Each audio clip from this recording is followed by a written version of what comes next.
Bien-aimés dans le Seigneur, bonjour. Je suis l'apôtre Nono Martial de l'Évangile éternel.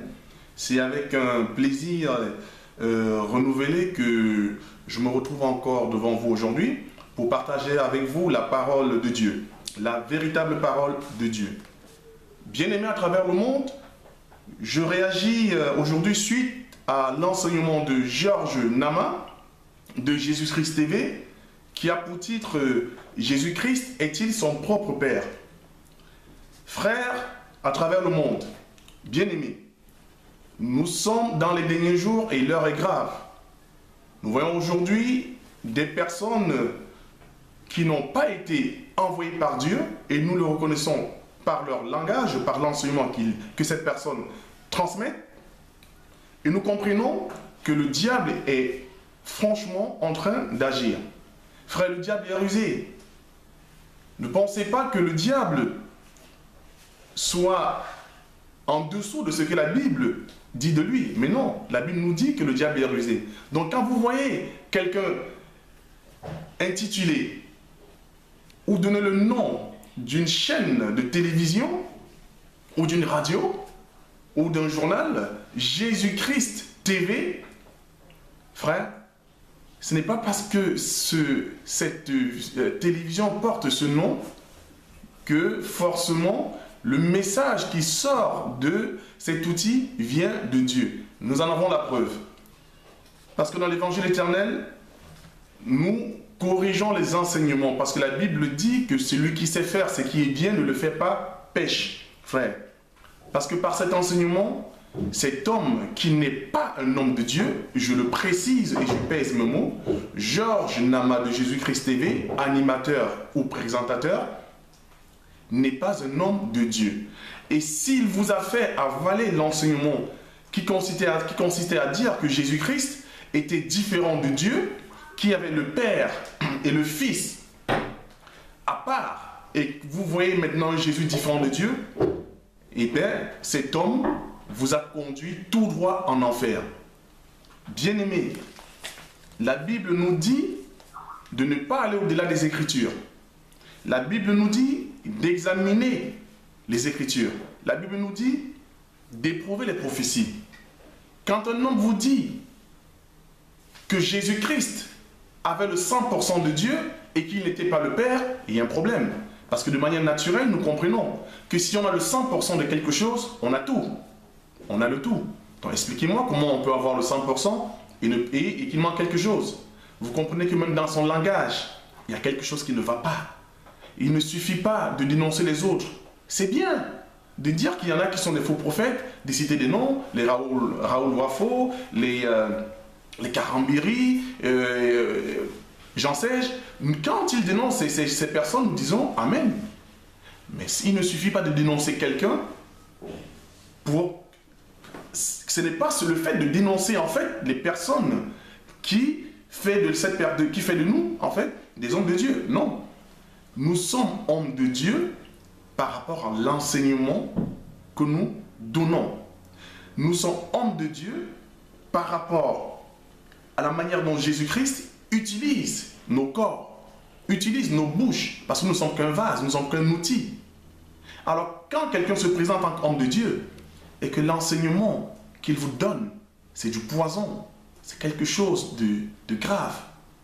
Mais nous voyons, pas à travers le monde, des soi-disant, je dis bien soi-disant chrétiens, dire et crier à tout vent, Amen, Amen, parce que l'enseignement vient de Jésus-Christ TV.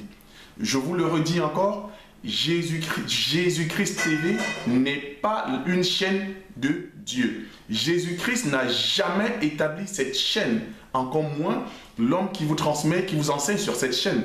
Il n'a jamais connu Jésus et je prie, je suis là aujourd'hui par la grâce de Dieu, qu'il puisse connaître Jésus. Ceci passant par la rectification de son enseignement diabolique, satanique et démoniaque.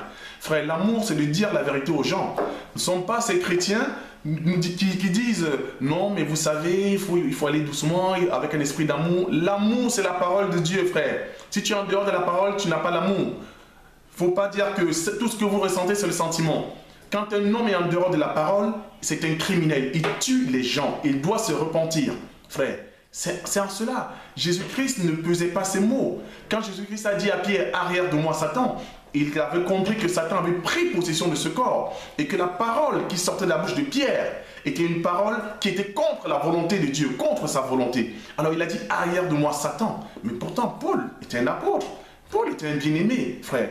Donc quand il faut dire les choses aux gens, il faut dire les choses de manière claire et honnête. C'est ça l'amour, c'est de dire la vérité, bien-aimé. Parce que nous voyons aujourd'hui des personnes qui s'appellent frères, à tout va. Il y en a qui pensent que Jésus-Christ est Dieu. Il y en a qui pensent que Jésus-Christ n'est pas Dieu, qu'il est le Fils. Mais ils prient ensemble, ils jeûnent ensemble, ils sont ensemble, ils se disent enfants de Dieu. Mais quel enfant de Dieu vous êtes? Ça, c'est l'écuménisme. La Bible, Dieu ne vous connaît pas. Et il vous dira ce jour-là, je ne vous ai jamais connu.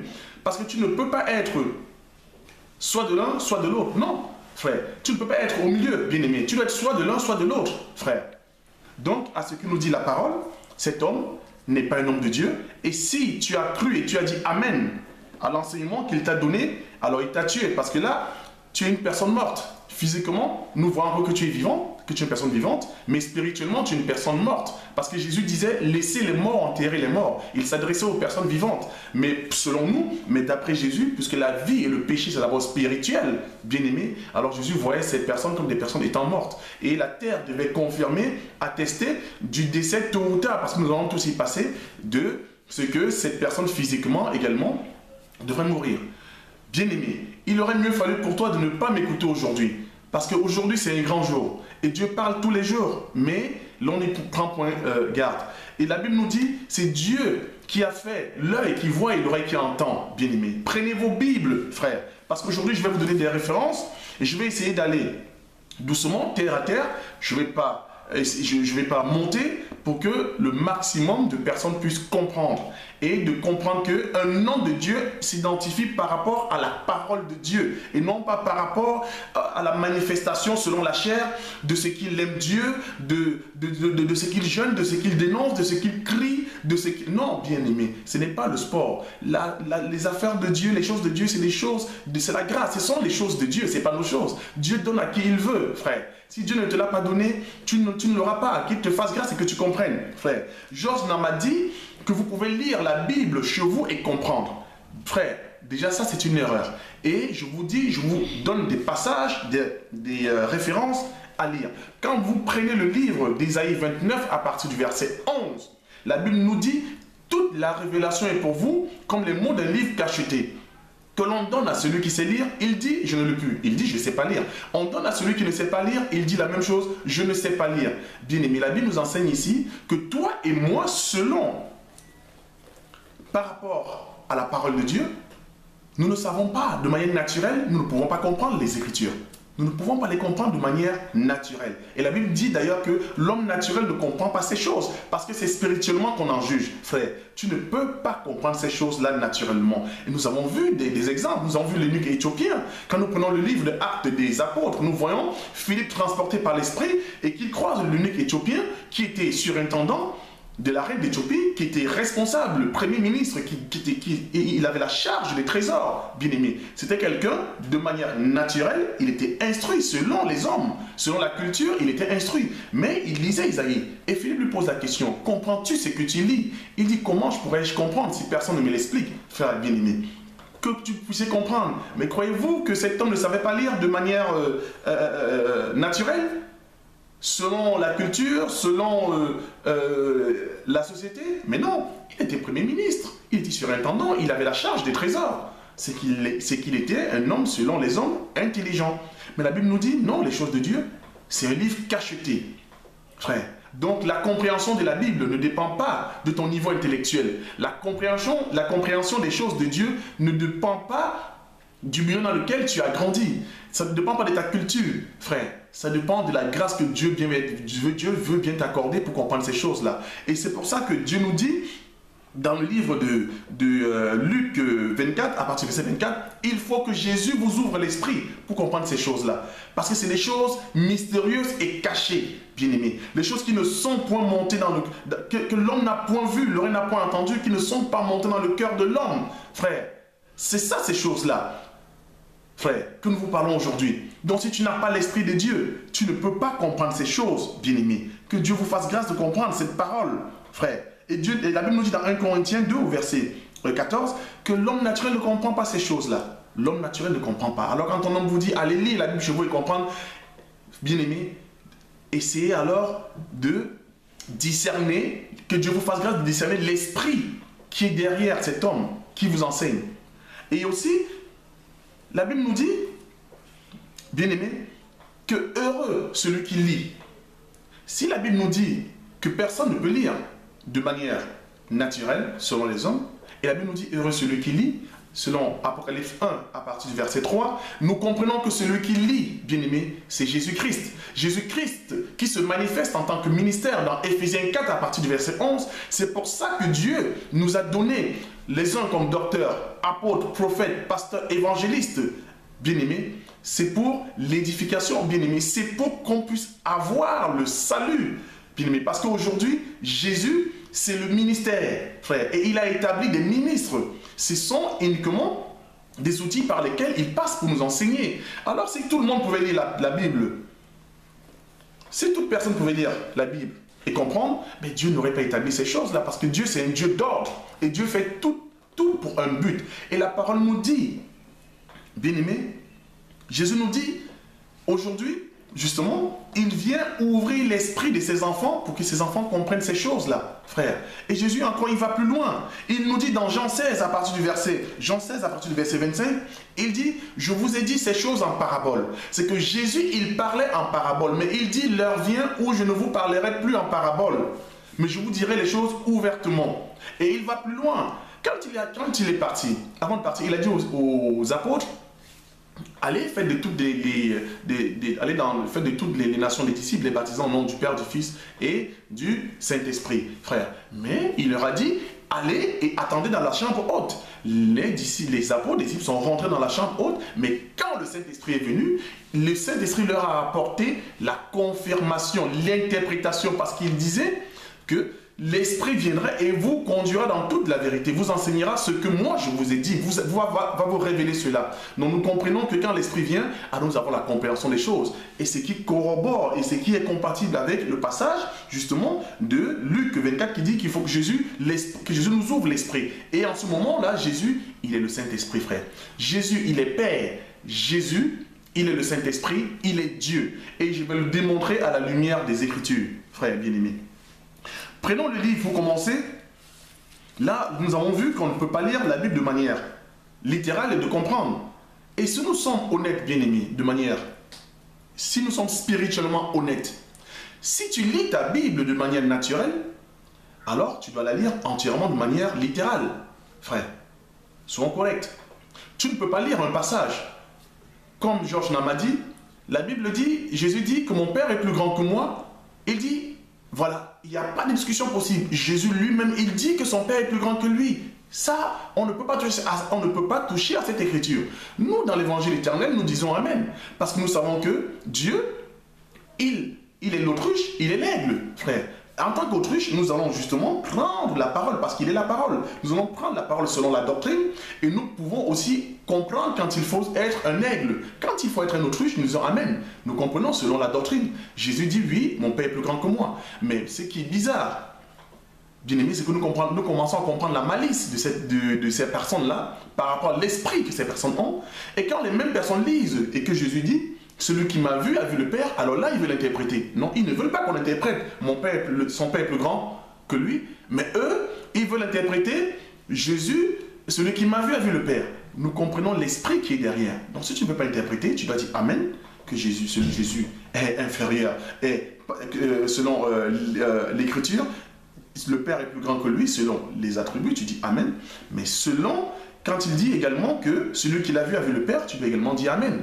Mais ils ne peuvent pas, parce que là, ils vont se contredire. Mais nous, comme nous avons la révélation des choses, bien-aimés, nous comprenons que ce sont les attributs, frère. Jésus, il est le premier à respecter ses attributs, frère. Quand il est dans l'attribut du Fils, il est le Fils. Et il parle, il reconnaît l'attribut du Père. Quand il est dans l'attribut du Père, également, il se positionne en tant que Père. C'est comme un homme, je prends mon cas par la grâce de Dieu. J'ai une femme, donc pour ma femme, je suis un mari. J'ai des enfants, pour mes enfants, je suis un père. Également, par la grâce de Dieu, j'ai un emploi. Pour mes collègues, je vais être soit responsable, soit directeur, ainsi de suite. C'est-à-dire que vous voyez déjà que pour une personne, vous voyez l'attribut du père, du mari, du directeur, du collègue. Dieu, il est comme ça. Dieu manifeste ses attributs bien-aimés. Il est comme ça. Donc, nous prenons le livre d'Ésaïe, déjà pour corriger les enseignements diaboliques de Georges Nama, que je précise, n'est pas un homme de Dieu. Et je suis ouvert à tout débat avec Georges Nama quand il veut. Je suis disponible parce que ces gens dont nous devons les exposer à la face du monde. Pas parce qu'il dénonce les autres qu'il est lui un homme de Dieu. Non, un homme de Dieu, c'est celui qui a la parole de Dieu. Celui qui n'interprète pas selon ses inspirations. Et son enseignement également sur la dîme est diabolique. Cet homme, je ne sais pas de quel esprit, je ne sais pas comment est-ce qu'il peut se prétendre recevoir des choses de l'Esprit de Dieu alors que nous voyons à ce qu'il dit qu'il n'a jamais connu Dieu. Et vous êtes tous en train de dire Amen, Amen, parce que vous entendez, vous voyez Jésus-Christ TV. Mais le diable est malin. La Bible dit qu'il est rusé. Vous ne vous attendiez pas quand même que le diable vienne mettre Satan TV pour que vous puissiez comprendre que non, c'est ça, c'est le fruit du diable. Mais non, frère. Donc, parce qu'il dénonce les autres, vous croyez que forcément, lui, il est différent. Mais non, parce que ça, c'est la ruse du diable. Il divise pour mieux régner. Le diable, il est comme ça. Donc, nous prenons le livre bien-aimé, Ésaïe 9, à partir du verset 5.